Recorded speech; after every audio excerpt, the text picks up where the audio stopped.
আসসালামু আলাইকুম রহমতুল্লাহ। প্রিয় দেশবাসী, আপনারা যারা ত্রাণ দিচ্ছেন, আমি যা সরেজমিনে দেখতে পেলাম, বুড়িচংয়ের প্রত্যন্ত অঞ্চলগুলোতে ত্রাণ আসতেছে না। এখানে ট্রলার সংকটের কারণে ট্রাকগুলো তো রোডে আটকা পড়ে আছে। ট্রলার না থাকাতে ভিতরের দিকে ত্রাণ আসতেছে না। আমি বলবো আপনারা যারা ত্রাণ দিতে আসবেন তার আগ থেকে ট্রলার ব্যবস্থা করে রাখবেন। এখানে অনেক লোক পানিবন্দী, বিভিন্ন ছাদের উপর দাঁড়িয়ে আছে, মানুষ কোথাও বাজারে যেতেও পারছে না। অতএব আমার মনে হয় বুড়িচংয়ের প্রত্যন্ত অঞ্চলে আপনারা একটু আসুন ত্রাণ নিয়ে, এদিকে মানুষের বেশি কষ্ট হচ্ছে।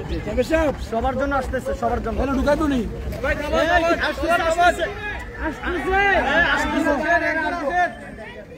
আসতেছে আসতেছে আপনাদের নিয়ে আসতেছে, ওখানেই থাকেন। কতজন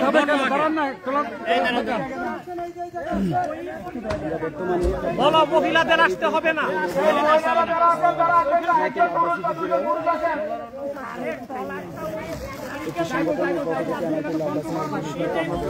এই ট্রলারের ড্রাইভার অভিজ্ঞ না, আগ থেকেই তো তুমি পজিশন করবা। আমরা বর্তমানে বুড়িচং উপজেলার পয়াতের জলায় ঢুকতেছি। পয়াতের জলার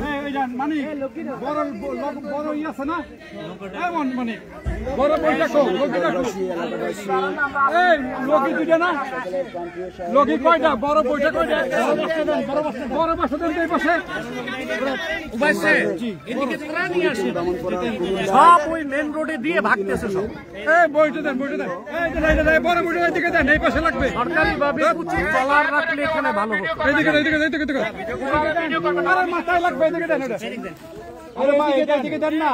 মানুষকে